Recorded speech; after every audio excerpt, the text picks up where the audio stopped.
Hello. হ্যাঁ, আমার এখানে আসলে নেটের সমস্যার কারণে ওই হচ্ছে না। মাঝে মধ্যে ডিসকানেক্ট হয়ে যাচ্ছে। আমি একটা ডেটের ফিল্টারিং দেখাচ্ছিলাম। এটা কি টোটালটা মানে দেখতে পেরেছেন কিনা বলতে পারছি না। আ আমি কি এটা আরেকবার দেখাবো? ডেট ফিল্টারিংটা?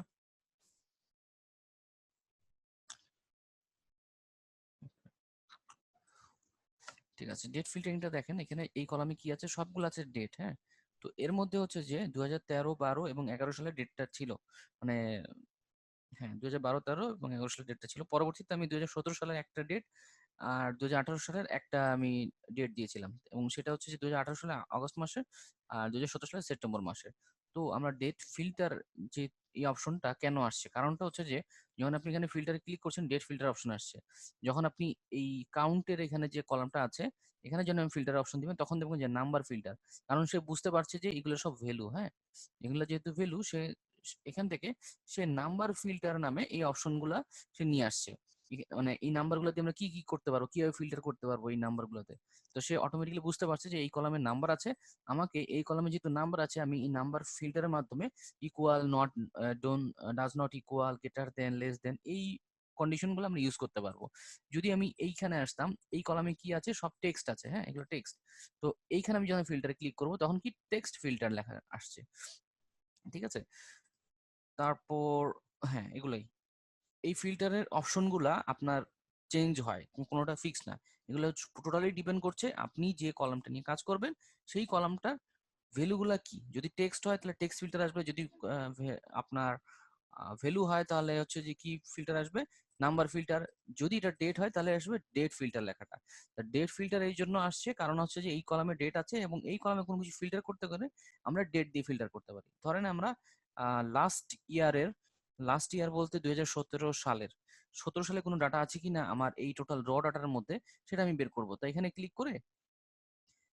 ক্লিক করে জাস্ট হচ্ছে লাস্ট ইয়ার সিলেক্ট করলে দেখেন ২০১৭ সালে একটা ডাটা আছে, এটা হচ্ছে সেপ্টেম্বর মাসের, হ্যাঁ। এখন যদি আমি বের করতে চাই যে আপনার ২০০০ দিস ইয়ারে কোনো ডাটা আছে মানে ২০১৮ সালে কোনো ডাটা আছে কিনা। দিস ইয়ারে ক্লিক করলাম, দেখেন দিস ইয়ারে একটা ডাটা আছে, সেটা হচ্ছে ৯ আগস্ট। ৯ আগস্ট হচ্ছে একটা ডাটা আমি খুঁজে পেয়েছে। এখন যদি আমি আমি ফিল্টার করলাম, এখন যদি আমি চাই যে আপনার কোয়ার্টার, হ্যাঁ, next next quarter, this quarter বা লাস্ট কোয়ার্টার। কোয়ার্টার মানে কি বুঝেন, যে কোয়ার্টার মানে আসলে কি? যদি বুঝে থাকেন একটু বলবেন যে this quarter, last quarter, next quarter বলতে আসলে কি বোঝায়? জানা আছে? না জানা থাকলে বলেন যে জানা নাই। ওকে। নর্মালি হচ্ছে যে কোয়ার্টার বলতে হচ্ছে যে আপনার আহ, তিনটা মাস নিয়ে হচ্ছে যে একটা কোয়ার্টার, হ্যাঁ। টোটাল হচ্ছে 4টা কোয়ার্টার হয়। যদি আমি এখানে এক্সেল এর মধ্যে Q1 লিখি, আমি যদি এটা সিলেক্ট করে মাউস যদি টান দেই তাহলে Q1, Q2, Q3, Q4, মানে সে বুঝতে পারছে Q1 মানে আমি কোয়ার্টার 1 বলছি, Q2 মানে কোয়ার্টার 2 বলছি, Q3 মানে কোয়ার্টার 3 এবং Q4 মানে কোয়ার্টার 4। তা কোয়ার্টার 1 হচ্ছে যে জানুয়ারি, ফেব্রুয়ারি, মার্চ, হ্যাঁ। যদি কোনো মানে অফিস আদালতে জব করেন কখনো, তাহলে সেই ক্ষেত্রে এই কোয়ার্টার নিয়ে অনেক কাজ আছে। কারণ তারা ইয়ার শেষে ডাটা চেক করেন না, কোয়ার্টারলি সে ডাটা, মানে একটা রিভিউ হবে কোয়ার্টারলি, ঠিক আছে। 3 মাস পর পর একটা রিভিউ হবে। জানুয়ারি, ফেব্রুয়ারি, মার্চ, তারপর হচ্ছে কি April, May, June, July, August, September, October, November, তারপর হচ্ছে কি ডিসেম্বর। ওকে। তো এখানে দেখেন 3 মাসে মিলে একটা কোয়ার্টার। ফার্স্ট কোয়ার্টার হচ্ছে জানুয়ারি, ফেব্রুয়ারি, মার্চ। সেকেন্ড কোয়ার্টার হচ্ছে যে April, May, June. Third quarter হচ্ছে যে আপনার জুলাই, অগস্ট, সেপ্টেম্বর। আর অক্টোবর, নভেম্বর, ডিসেম্বর হচ্ছে কি ফোর্থ কোয়ার্টার, ঠিক আছে। তো আমরা যখন ফিল্টার করছি তখন এখানে এই অপশনগুলা অটোমেটিক্যালি চলে আসছে, মানে সে বলে দিচ্ছে যে ডেট দিয়ে আমরা এই কাজগুলো করতে পারি। যখন আমি নেক্সট কোয়ার্টার বলতে বুঝাবো তখন বুঝাবে যে এখন যে কারেন্টলি আমি যে কোয়ার্টারের মধ্যে আছি সেটা হচ্ছে যে কোন মাস, অক্টোবর, নভেম্বর, ডিসেম্বর, মানে নভেম্বর ডিসেম্বর মধ্যে আছি। তাহলে নেক্সট কোয়ার্টার বলতে কোন বোঝাচ্ছে, মানে 2019 সালের ডাটাকে বোঝাচ্ছে। তো আমি এখানে আহ 2018 2018 দিয়ে রাখি কয়েকটা ডাটা, ঠিক আছে। ডিসেম্বর, এটা হচ্ছে নভেম্বর দেই, ওকে নভেম্বর। আর হচ্ছে যে এটা দেই অগস্ট, নভেম্বর ডিসেম্বর। আর এটা দিয়ে আমি 2019 সালে ডাটা করে দিই। হ্যাঁ 2019 ওয়ান দেই, 2019 2019 তেই হচ্ছে February March April,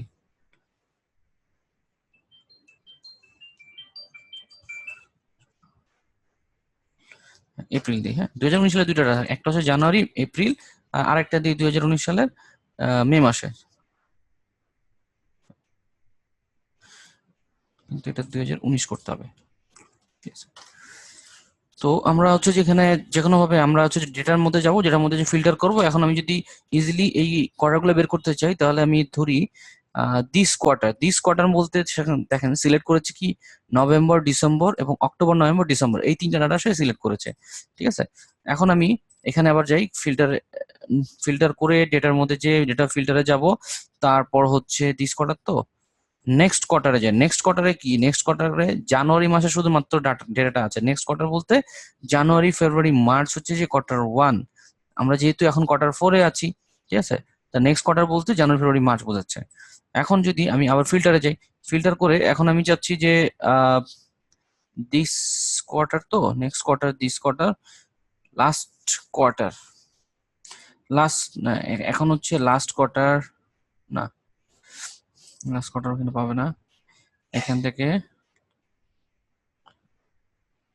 next month, okay next year যদি সিলেক্ট করি, তাহলে 2019 সালের যে ডাটাগুলো আছে সেগুলো সে অটোমেটিক্যালি সে নিয়ে আসছে। হ্যাঁ, তো আপনি এই কাজগুলো যদি ম্যানুয়ালি করতে হইতো, যে আপনাকে 2000 এখানে মনে করেন 1 লাখ ডাটা আছে। হ্যাঁ 1 লাখ ডাটা বা 2019 2000 সাল থেকে আপনার 2018 সাল পর্যন্ত ডাটা আছে, তখন যদি বলা হয় আপনার একটা কোনো ডাটা মানে প্রত্যেকটা বছরে আপনার জানুয়ারি ফেব্রুয়ারি মার্চ, হ্যাঁ বা জানুয়ারি ডাটাগুলো আপনার বের করতে, তখন কিন্তু ওই ম্যানুয়ালি যদি একটা একটা করে খুঁজতে যান, করতে চান, এখানে ডেট লেখা আছে, হ্যাঁ তখন কিন্তু অনেক সময়ের ব্যাপার। তো এই কাজগুলা খুব ইজিলি আপনি ডেট ফিল্টারের থেকে ইজিলি করতে পারেন। ঠিক আছে, এটা গেল ডেট ফিল্টার। এখন হচ্ছে যে টেক্সট ফিল্টারে যাই। টেক্সট ফিল্টারে যে এখন কি হয়, আমি যেহেতু এই কলামের টেক্সট আছে, টেক্সট ফিল্টারে গেলাম, এখানে গেলাম, এখানে দেখেন ইকুয়াল টু, এখানে ইকুয়াল টু মানে যদি ইকুয়ালস টু এন্ড অর অথবা অর, তো ইকুয়ালস এর এখানে যদি আমি লিখি রকি, ROCKY, রকি নামে ইকুয়ালস রকি, রকি নামে কোনো ডাটা আছে কিনা। যদি রকি নামে কোনো ডাটা থাকে, তাহলে সে শুধুমাত্র রকি নামের ডাটাটা সে নিয়ে আসবে, যদি রকি নামে খুঁজে পায়। এই যে রকি নামের ডাটাটা সে খুঁজে পেয়েছে। এখন আমি ফিল্টারটা আবার ক্লিয়ার করে দিই। ফিল্টারটা ক্লিয়ার করে আমি যেটা করব, আবার যাব বিগিনস উইথ হচ্ছে যে যেসব নামগুলো বিগিনস উইথ, আমি ধরেন এফ, বিগিন উইথ এফ, যেসব নামগুলো আছে সেগুলো যদি থাকে তাহলে সে নিয়ে আসবে। এফ দিয়ে কোনো নাম এখানে সে খুঁজে পায় নাই। তো আমি ফিল্টারটা আবার এখানে ক্লিক করলাম, ক্লিয়ার ফিল্টার দিলাম, তারপরে এখানে অ্যারো দিলাম, অ্যারো দিয়ে এখানে টেক্সট ফিল্টারে যাই, ফিল্টারে যে বিগিনস উইথ আমি দেই জেড, জেড নামে কিছু পাই কিনা। দেখেন জেড নামে যেসব বিগিনস উইথ যেসব জায়গায় জেড আছে সেগুলো সে নিয়ে আসছে। বাকিগুলা আপনি একটু ট্রাই করে দেখবেন, এটা ইজিলি বুঝতে পারবেন। এখানে যে নাম আছে, নামের সাথে জাস্ট আপনি একটু আইডিয়া করে নেবেন, তাহলে বুঝতে পারবেন। তারপরে কন্টেন্ট যদি এরকম থাকে SH, যদি কোনো নামের মধ্যে যদি SH থাকে একসাথে, তাহলে সেটাকে সে দেখাবে। যেমন SH, যেমন রাশেদ, শ্রুতি, এই নামগুলা এখন SH আছে, হ্যাঁ সেগুলো সে ফিল্টার করে নিয়ে আসছে। ওকে, আর আমরা যদি চাই যে ম্যানুয়ালি মানে নিজেরা এই কাজগুলো করব, আমরা এখানে ওই এই ফিল্টারের মধ্যে যাব না, তার সেক্ষেত্রে আমরা কি করতে পারি, হচ্ছে বিগিনস উইথ জেড, তারপর একটা স্টার যদি দেই, তার মানে হচ্ছে যে সামনে যদি জেড থাকে, তারপরে যাই থাকুক না কেন সেগুলাকে ইগনোর করবে, মানে সামনে যেসব নামের সামনে জেড আছে সেগুলো সে নিয়ে আসবে। এখন আমি যদি দেই সামনে যাই থাকুক না কেন, মানে স্টার, স্টার মানে হচ্ছে যে যাই থাকুক না কেন, পিছনে যদি আপনার এল থাকে, ঠিক আছে, তাহলে সেগুলো সে নিয়ে আসবে। যেমন জুয়েল, আরিফুল, হ্যাঁ এগুলো দেখেন লাস্টে এল আছে। এখানে আমি স্টার ইউজ করছি, স্টার মানে যাই থাকুক না কেন। এখন হচ্ছে জেড দিয়ে যদি আমি স্টার দিই, তার মানে সামনে যদি জেড থাকে এবং তারপরে যাই থাকুক না কেন সেটাকে সে ইগনোর করবে। এখন আমি যদি চাই যে এস এইচ দিয়ে যা যাচ্ছে সেগুলো সে নিয়ে আসবে, এই দুইটা নিয়ে আসছে, হ্যাঁ। তারপরে আমি ইএল ইএল দিয়ে একটা এমন কিছু আসছে, এস এস একটু আগে একটা জিনিস দেখেছিলাম যে যেটা হচ্ছে যে কন্টেইনস, মানে একটা টেক্সট বলে দিব সেই টেক্সটটা আছে কিনা ওর মধ্যে, ওই টোটাল সেন্টেন্সের মধ্যে। তো যেমন হচ্ছে SH, আমি স্টার এবং স্টার যদি দেই, তার মাঝখানে যদি কোনো টেক্সট লিখি, তাহলে তার মানে হচ্ছে যে সামনে যাই থাকুক না কেন, এবং এই যে লেখাটা লিখলাম SH এর সামনেও যাই থাকুক না কেন এবং পিছনেও যাই থাকুক না কেন লেখা, এই SH যদি একসাথে লেখা থাকে তাহলে সেটাকে সে ফিল্টার করবে। ঠিক আছে, এটাকে বলে ওয়াইল্ড কার্ড ফিল্টারিং আর কি, হ্যাঁ। তো এই জিনিসগুলো বুঝতে পারলেন?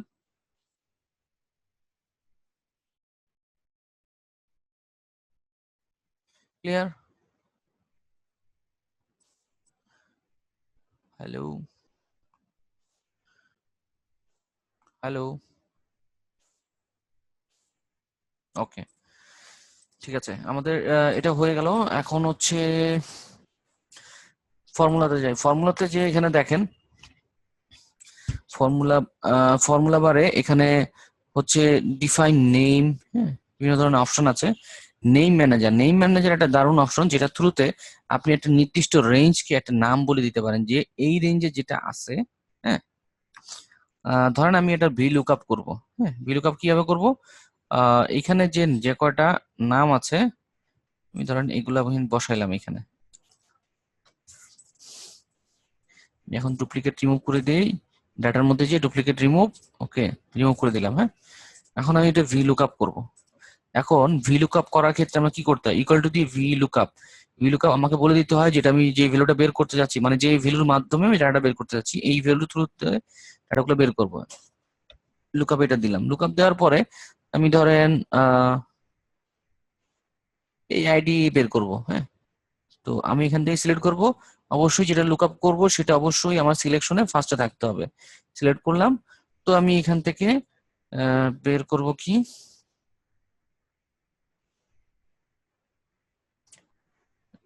একবারে ধরেন এমআরপিটা বের করব, হ্যাঁ। আমি টোটালটা সিলেক্ট করলাম। আর যেটা লুক আপ করবো সেটা অবশ্যই সিলেকশনের বাম সাইডে থাকতে হবে, এটা আমরা জানি।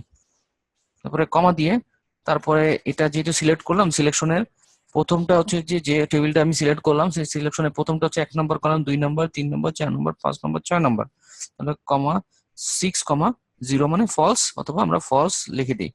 ঠিক আছে, ফলস মানে হচ্ছে যে এক্সাক্ট ম্যাচ, হ্যাঁ, মানে এক্সাক্ট ম্যাচ করবে। এখন আমি এটাকে ডাবল ক্লিক করি, তাহলে সব ডাটাগুলো এখান থেকে নিয়ে আসছে, মানে এই নামে নামে যেসব আহ, মানে প্রায় এমআরপি গুলো দেওয়া ছিল সেগুলো সে নিয়ে আসছে।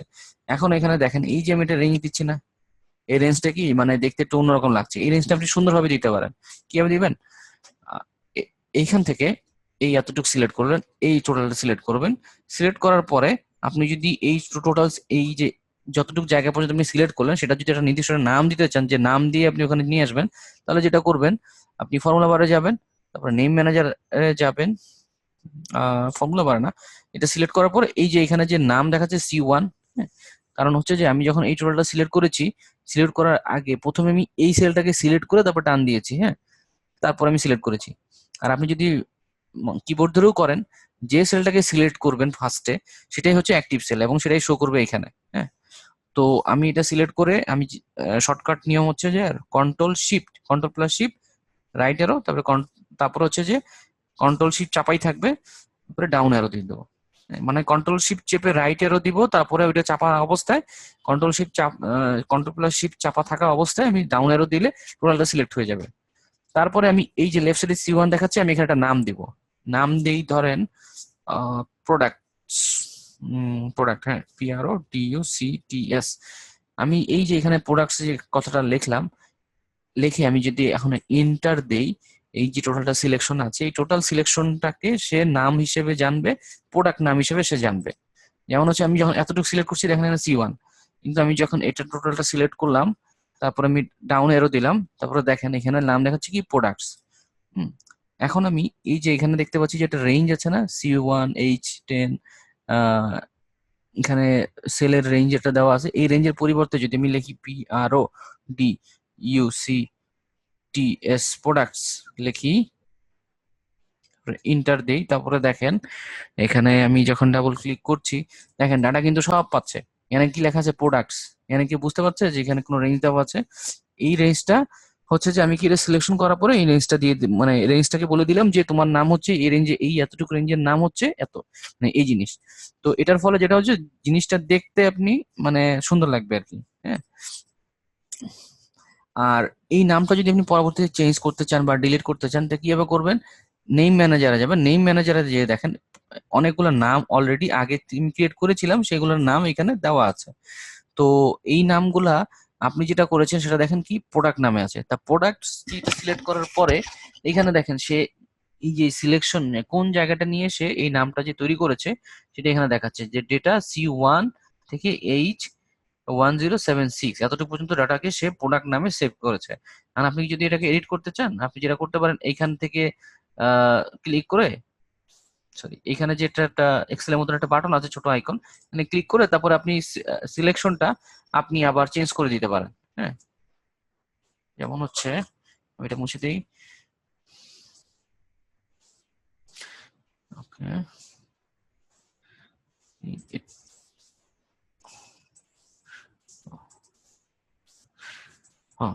ওকে, এটা যদি এডিট করতে হয় তাহলে যেটা করতে হবে আপনাকে, এই যে এডিট অপশন আছে এটা সিলেক্ট করার পরে এডিট অপশনে ক্লিক করবেন। এডিট অপশনে ক্লিক করার পরে নামটা আপনি চেঞ্জ করতে পারবেন, যে যেটা ইচ্ছে সেটা দিতে পারবেন, এবং হচ্ছে যে রেঞ্জটা যদি চেঞ্জ করতে চান তাহলে এইখানে যে একটা সাইন আছে রাইট সাইডে, এখানে আপনি ক্লিক করবেন। এরপরে আপনি যে রেঞ্জটা আপনি সিলেক্ট করে দিবেন, ধরেন আমি এতটুকু পর্যন্ত আমি রেঞ্জটা সিলেক্ট করে দিচ্ছি, তারপরে আমি এন্টার দিলাম। এখন সে কিন্তু C1 থেকে H19 পর্যন্ত সে সিলেক্ট করলো এবং সেটাকে সে প্রোডাক্ট নামে ধরছে। হ্যাঁ, এখন আমি যদি ওকে দেই, তারপরে যদি আমি ক্লোজ দেই, হ্যাঁ, দেখেন এগুলো সব চেঞ্জ হয়ে গেছে। এগুলোর মধ্যে সে কোনো ডাটা পাচ্ছে না, কারণ আমার রেঞ্জ যতটুকু দেওয়া আছে ওর মধ্যে যে ভ্যালুগুলো পেয়েছিল সেগুলো সে নিয়ে আসছে। হ্যাঁ, এখন কিন্তু এই প্রোডাক্টের, এখন এখানে যে প্রোডাক্টটা আছে বা এগুলো আছে, এখানেও কিন্তু প্রোডাক্ট লেখা আছে, কিন্তু এগুলো সে ভ্যালুগুলো পাচ্ছে না, কারণ তার আমি রেঞ্জ আমি কমাই দিয়েছি। হ্যাঁ, এখন আমি যদি রেঞ্জটা আবার ঠিক মতন ঠিক করে দিতে চাই, তাহলে আমি যেটা কি করব, এখানে সিলেক্ট না করলেও চলবে, এখানে যে কোনো জায়গায় সিলেক্ট করেন না কেন, নেম ম্যানেজারে যে প্রোডাক্টে যাবেন, প্রোডাক্টে যে এডিটে যে আপনি রেঞ্জ যতটুকু চাচ্ছিল সেটা আপনি ধরাই দিবেন বা অ্যাকুরেট রেঞ্জটা আপনি ধরাই দিবেন।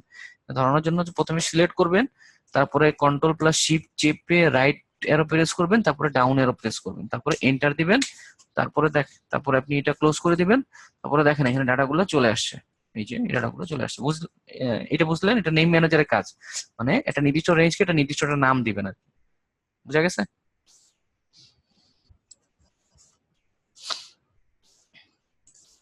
ওকে। আর মাঝে মধ্যে আমরা কাজের সময় ফর্মুলা দেখতে চাই। হ্যাঁ, এখানে তো আসলে ফর্মুলা দেখাচ্ছে না, এই ফর্মুলা দেখাচ্ছে কোথায়? ফর্মুলা বারে। ফর্মুলা দেখার জন্য আপনি যেটা করতে পারেন, ওই ফর্মুলা অডিটিং এ যে শো ফর্মুলা দিলে সব জায়গায়, যেসব জায়গায় ফর্মুলা আছে সব সব জায়গায় সে ফর্মুলা দেখা যাবে। যেমন হচ্ছে যে এই সেলে ভ্যালু দেখাচ্ছিল আগে, এখন কি দেখাচ্ছে? ফর্মুলা দেখাচ্ছে। ঠিক আছে, এই ফর্মুলাগুলো আমরা তখন দেখতে পাবো যখন দরকার পড়বে যে আমাদের প্রত্যেকটা সেলে কি কি ফর্মুলা লিখেছি সেটা দেখতে চাই, তখন এইভাবে শো ফর্মুলা দিলে দেখাবে। আবার হচ্ছে শো ফর্মুলাতে ক্লিক করলে চলে যাবে। ওকে। তারপর হচ্ছে যে ইরর চেকিং, যদি কোনো ইরর থাকে তো আমরা চেক করবো এখানে ক্লিক করে যে কোনো ইরর আছে কিনা। The error check is complete for entire sheet. প্রত্যেকটা শিট ওয়াইজ সে ইরর চেক করবে। ঠিক আছে, তারপরে হচ্ছে যে ট্রেস প্রিসিডেন্স, মানে হচ্ছে যে এই যে এই সেলটা, মানে এই সেলের মধ্যে যে ভ্যালুটা লিখলাম সে কোন কোন ডাটার উপরে বেস করে সে কাজ করেছে। তা আমি যদি প্রিসিডেন্স দেই তাহলে সে প্রিসিডেন্স খুঁজে বের করবে। যদি বলি এখানে ডিপেন্ডেন্ট, এখানে আমি সিলেক্ট করি, এখানে সিলেক্ট করে যদি ডিপেন্ডেন্ট দেই, তাহলে সে দেখাচ্ছে যে এই টেবিলটা, এই যে এইখানে যে রিজিয়নটা, এই রিজিয়নটা হচ্ছে যে ডিপেন্ড, এই এর মানে এই রিজিয়নের উপরে, মানে এখানে যে ডাটাগুলো আছে এই ডাটাগুলোর উপরে ডিপেন্ডেন্ট হচ্ছে যে এই সেলগুলা। হ্যাঁ, আর যদি আমি এখানে সিলেক্ট করে যদি এটা দেই তাহলে প্রিসিডেন্ট হচ্ছে যে কি, মানে সে হচ্ছে যে এখান থেকে, এখানে আপনি মাউস নিয়ে গেলে ডিটেল দেখতে পাবেন, show arrow that indicate that which cell effect the value of the currently selected cell. Okay, মানে এখান থেকে আপনি দেখতে পাবেন কে কার উপরে ডিপেন্ডেন্ট, কে কার উপরে প্রিসিডেন্ট। হ্যাঁ, এই জিনিসগুলো এখান থেকে দেখতে পাবেন। আর অ্যারো গুলো রিমুভ করার জন্য এখানে অ্যারো রিমুভার একটা ইয়ে আছে, এখানে ক্লিক করলে অ্যারো রিমুভ হয়ে যাবে। ওকে। তো এটা দিয়ে আমরা কি করতে পারি, অডিট করতে পারি। অডিট করতে বলতে ফর্মুলাটা চেক করা, ফর্মুলা ঠিক মতো লিখলাম কিনা, ফর্মুলাটা দেখা। তারপর হচ্ছে যে আমি যে ফর্মুলাটা, ধরেন আপনাকে কেউ একটা এক্সেল ফাইল দিল, সেই ফর্মুলাটা কার উপরে কোন সেলের সাথে লিঙ্ক করা আছে, এই ইনফরমেশন গুলো দেখার জন্য এই ফর্মুলা অডিটিংটা প্রয়োজন। Okay, clear?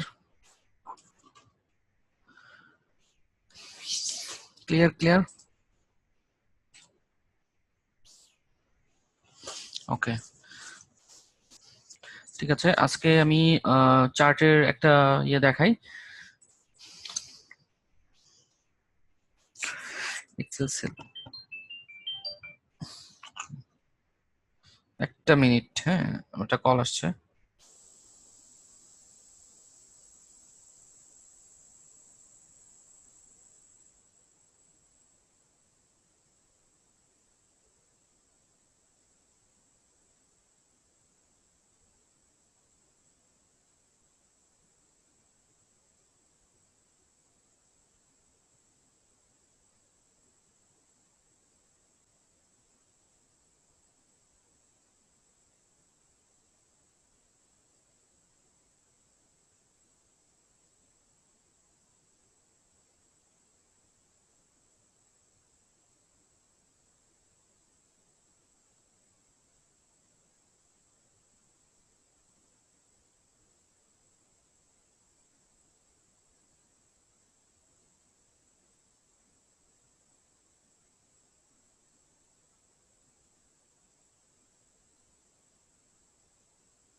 হ্যালো, হ্যাঁ।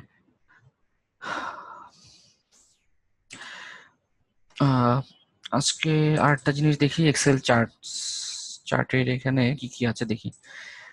স্পার্ক লাইন হাইপারলিংক সম্পর্কে একটু দেখি, হ্যাঁ। হাইপারলিংক দেখি, আর চার্ট নিয়ে আমরা কিছু একটু আলোচনা করব। মানে এই ধরনের আমরা যদি চার্ট করতে যাই, বিভিন্ন সময় আমাদের গ্রাফের মধ্যে, গ্রাফের মাধ্যমে দেখাইতে হয় ডাটাগুলো, হ্যাঁ। তো এইটা দেখানোর জন্য আমাদের মানে কিছু বেসিক জিনিস জানা দরকার প্রথমে। সেটা হচ্ছে যে আমরা একটা মানে আমরা প্রথমে একটা জিনিস জেনে নিই যে হাইপারলিংক। হাইপারলিংকটা খুবই ইম্পর্টেন্ট। যখন আপনি ধরেন একটা জায়গায় অনেকগুলো ডাটা রাখলেন, হ্যাঁ, সেখানে ক্লিক করলে আরেকটা শিটে যেন মুভ করে বারবার। তো সেটার জন্য আপনাকে যেটা করতে হবে, হাইপারলিংক করে দিতে হবে, হ্যাঁ। হাইপারলিংক করার জন্য আপনাকে যেটা করতে হবে, যে যেই ডাটার উপরে আপনি হাইপারলিংক করতে চান, সেখানে রাইট বাটন ক্লিক করবেন। করার পরে এখানে দেখেন হাইপারলিংক নামে একটা অপশন আসছে। এই হাইপারলিংক নামে যখন অপশনটা আসবে, তখন আপনি existing existing file or web পেজে আপনি মুভ করতে পারেন। অথবা আপনি এখানে ক্লিক করলে একটা শিট যদি ওপেন করতে চান, সেটা ওপেন হবে। তো আমি এটা সিলেক্ট করে দিলাম, ঠিক আছে। তারপর হচ্ছে ডিসপ্লে মুভ টু শিট, আমি এখানে ওকে করলাম। এখন দেখেন এখানে লিংক আকারে হয়ে গেছে। যখন আমি মাউসটা নিয়ে যাচ্ছি তখন একটা লিংক দেখাচ্ছে। আমি যদি এখানে ক্লিক করি, ওই ফাইলটা সে ওপেন করবে, ঠিক আছে। ক্লিয়ার এটা? এটা হচ্ছে যে একটা অপশন। আমি সবগুলো দেখাই আগে, তারপর যদি ক্লিয়ার না থাকে বলবেন আমার। তারপরে হাইপার লিঙ্কে গেলাম আবার। হাইপার লিঙ্কে গেলাম কি হবে, আমরা যে কোনো একটা, মানে যে কোনো একটা ডাটা সিলেক্ট করলাম, বা আমরা একটা শেপ নিয়ে, আমরা শেপ কিভাবে নিবো, ইনসার্টে যাব, এখান থেকে শেপ আমরা নিতে পারি, যে কোনো শেপ, এই যে কোনো শেপ নিতে পারি। এটার উপরে যদি রাইট বাটন ক্লিক করি, হাইপার লিঙ্কে ক্লিক করি, সেম অপশনটা আসবে, ঠিক আছে। তো আমি এটা শেপের উপরে এখন নেই, এ হচ্ছে যে একটা অ্যারো সাইন, এখানে রাইট বাটন ক্লিক করলাম, হাইপার লিঙ্কে আমি রাইট ক্লিক করলাম, করার পরে এরকম একটা অপশন আসলো। এখানে হচ্ছে existing file or website. Existing file বলতে এগুলা, অথবা আমরা এখানে একটা ওয়েবসাইটের অ্যাড্রেসও আমরা দিয়ে দিতে পারি, তাহলে সেই ওয়েবসাইটের অ্যাড্রেসে চলে যাবে। এখন আমি বলি place in this document. Place in this documents বলতে আমি যখন এখানে ক্লিক করব, তখন আমার এই যে এখানে যে কটা শিট আছে, এই শিটের মধ্যে আমি চাইলে মুভ করতে পারবো। একটু ওয়েট করবেন।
হ্যালো, সরি, আসলে কল আসছিল, মানে ইম্পর্টেন্ট কলগুলো সব কাজের সময় আসছে, এই জন্য।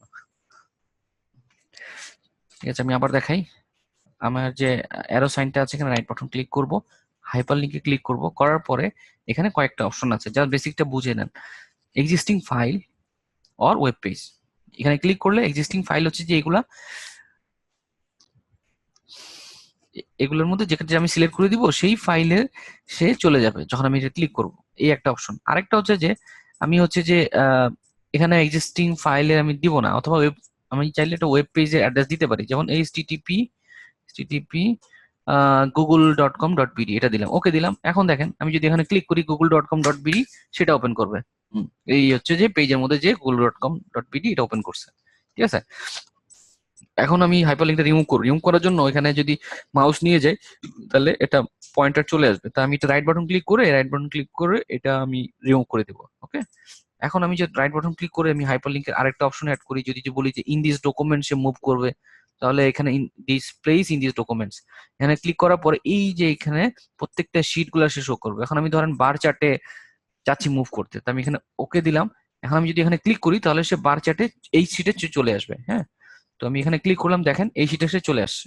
ঠিক আছে, আবার এখানে আমি যদি আরেকটা শেপ নিয়ে যাই, এটা, এবং এটাকে একটু মুভ করাই, হ্যাঁ, এখানে ক্লিক করলে সে আগের জায়গায় ফিরে যাবে। তো এখানে রাইট বাটন ক্লিক করব, হাইপার লিঙ্কে ক্লিক করব। আমি এটা কোথায় ছিল, হাইপার লিঙ্কের একটা পেজের মধ্যে ছিলাম আমি আগে, আমি ওকে দিলাম। তাহলে এখানে ক্লিক করলে এখানে আসছে, এখানে ক্লিক করলে এখানে যাচ্ছে। হ্যাঁ, মানে একটা জিনিসটা একটা ডাইনামিক মতন হচ্ছে। ঠিক আছে, তো এটা হচ্ছে যে একটা অপশন। আরেকটা হচ্ছে এডিটে যে আমরা নিউ ডকুমেন্টস, আমরা একটা ডকুমেন্টস একটা, মানে এখানে ক্লিক করে নতুন একটা ডকুমেন্টস ক্রিয়েট হবে।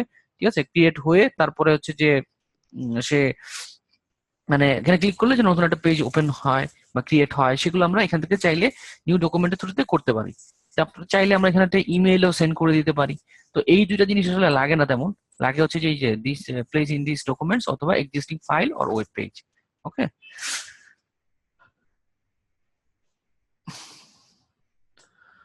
তো আজকে এই পর্যন্তই থাকো।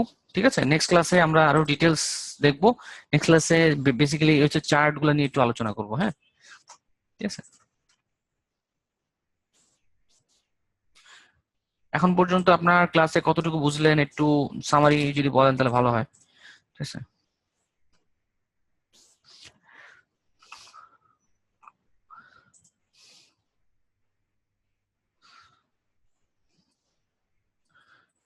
কি 100% বুঝতে পেরেছেন না 90%, নাকি? আহ কারণ হচ্ছে যে আমি, আমার পড়ানোর স্টাইল সবার পছন্দ না হইতে পারে, একটা জিনিস বারবার বলি। ঠিক আছে, তো যদি মানে কোনো সমস্যা থেকে থাকে তা ক্লাস শেষের আগে বলবেন, তাহলে সেগুলো একটু রিক্যাপ করে দেবো আবার। ঠিক আছে,